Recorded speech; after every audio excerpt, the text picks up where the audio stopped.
मटका हा स्वतः जाऊन बंद केलेले होते. म्हणून ज्यांचं रक्त माझ्यामध्ये आहे, ज्यांच्या विचारवर मी चालतो, ज्यांचे संस्कार माझ्यावर आहेत,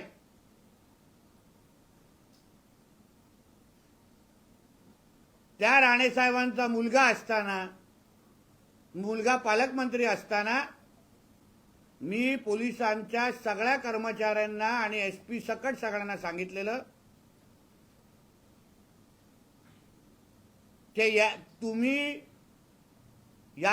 हे अवैध धंदे बंद करा, मटका जुगार विगार बंद करा, नाहीतर मग मी करणार. 2-3 वेळा सांगून झालेलं होतं. हेही पुढे तुम्हाला सांगतो. मी त्यांना नावं दिलेली की ही नावं या जिल्ह्यामध्ये ह्या पद्धतीने अवैध धंदे करतायत, 2 नंबरचे धंदे करतायत. मी नावासकट कुठे बसतात, कुठले कपडे घालतात, तुमच्या पोलीस स्टेशन मधला कुठला ऑर्डरली, कुठला खालचा हवालदार कर्मचारी त्यांच्या संपर्कात आहे, प्रत्येक पोलीस स्टेशनला किती कुठे कसे बांधलं गेलेलं आहे, या सगळ्या बाबतीची माहिती मी देऊन बसलेलो. मी त्यांना एवढंच सांगितलं, अगर माझ्याकडे एवढी माहिती असेल तर तुम्ही ह्यावर ऍक्शन घ्या. मी आल्या लगेच काय बाबती मी तुम्हाला वेळ देणार, मी लगेच हात टाकणार नाही. माझ्या पोलिसांवर पूर्ण पद्धतीने विश्वास आहे. मी असं वारंवार त्यांना सांगत होतो. असंख्य वेळी मी टिप दिलेल्या आहेत की बाबा इथे हा बसलेला आहे, या गोष्टी सुरू आहे, तुमचे लोक पाठवा. पण 9 महिने झाले कुठल्याही प्रकारची हालचाल. नेहमी मला असा अनुभव यायचा, गांजा ओढणाऱ्याला पकडलं जायचं, गांजा विकणाऱ्याला सोडून दिलं जायचं. आणि हेही मी आमच्या पोलीस का जे माझा आता पत्रकार परिषद बघत असतील बारकाईने, मी जेव्हा ह्या पद्धतीची कारवाई करण्याचे आदेश देत होतो तेव्हा तुमच्यातले काही अधिकारी हे त्या मटका जुगारवाल्यांना, त्या गांजा आणि ह्या सगळ्यांना विकण्याला जाऊन माझी भीती दाखवून असलेला रेट डबल करायचे. मी आज परत ऑन रेकॉर्ड तुमच्या समोर सांगतो, पोलीस डिपार्टमेंटमध्ये सगळेच असे आहेत असं मी मानत नाही. काही चांगलेही अधिकारी आहेत, काही प्रामाणिकही अधिकारी आहेत, जे ह्या सगळ्यामुळे बदनाम होत आहेत. मी जेव्हा मी माझ्या पद्धतीने अशी भूमिका घ्यायचो, माझे नेहमी असं म्हणणं असायचं की ह्या खात्याचं नेतृत्व आदरणीय मुख्यमंत्री साहेब करतायत, कोणीही त्यांचं नाव खराब करू नका हे सांगून पण तरीही अशा प्रकारच्या गोष्टी बंद होत नव्हत्या.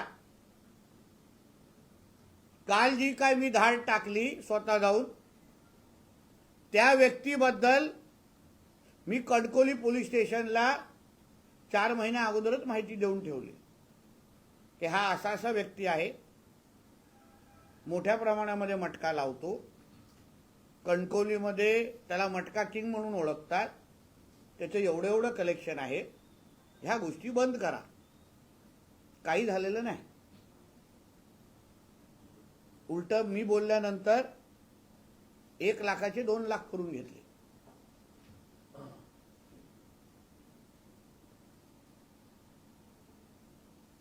प्रत्येक पोलीस स्टेशनमध्ये जे खालचे जे अधिकारी आहेत, जे बांधले गेलेले आहेत, ते लोक ह्यांच्याकडे जाऊन आपला आकडा वाढवून घ्यायचे. म्हणून ह्या निमित्ताने आता कालची ही घटना मी काय करू शकतो हे पोलीस खात्याला आता कळलेलं आहे. म्हणून ह्या निमित्ताने पोलीस खातं असो, महसूल खातं असो, जिथे लोकांना लुबाडण्याचं काम होतं, जिथे लोकांना माझ्या सिंधुदुर्ग जिल्ह्याचं भविष्य खराब करण्याचे काम होतं, त्या प्रत्येकाला मी सांगेन, या तर तुम्ही ते थांबवा, याचा जिल्ह्याचा पालकमंत्री म्हणून मी ते थांबवणार. हे तर फक्त कालची फक्त सुरुवात होती. मी तुम्हाला सांगतो, फक्त सुरुवात. मी तुम्हाला ट्रेलर दाखवला की जिल्ह्याचा पालकमंत्री कुठे पोहोचू शकतो आणि कसा पोहोचू शकतो आणि माझ्याकडे किती माहिती आहे.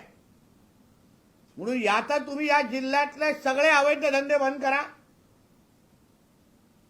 अगर पोलीस असेल, महसूल असेल, कुठलंही डिपार्टमेंट मला सांगत असेल की आम्हाला माहित नाही, ते सर्रास खोटं आहे. प्रत्येकाला सगळ्या गोष्टी माहिती आहेत. कोण कुठे कसं करतो माहिती आहे. गांजा कुठल्या मार्गाने येतो माहिती आहे. वाळू चोरी कुठे कोण करतं माहिती आहे. वाळू चोरीवर कारवाई होते, रॅम्प तोडले जातात, परत दुसऱ्या दिवशी ते रॅम्प कसे उभे राहतात तिकडे. म्हणून प्रत्येकाकडे मी पोहोचणार. एक लक्षात ठेवा, प्रत्येकाकडे. मला मागे पुढे काहीच नाही. मला भीतीचा विषय नाही. मला अगर मी योग्य करत असेल तर मला थांबवण्याचं कोणाला कारण नाही. माझ्या कोणीही नादी लागू नये. राणे कुटुंबीय म्हणून मला माझ्या इकडच्या सामान्य जनतेशी लेणं देणं आहे. नितेश राणे यांची पत्रकार परिषद सुरू आहे. सिंधुदुर्ग जिल्ह्यातील अवैध धंदे बंद करा असं ते म्हणतायत.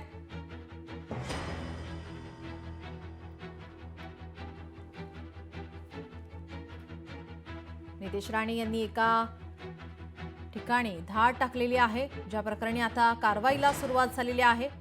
सिंधुदुर्ग जिल्ह्यातील अवैध धंदे बंद करा असं आता नितेश राणे म्हणतायत. पोलिसांना आवाहन केलं जात आहे. लोकशाही मराठी ऐका, पहा, जागरूक रहा.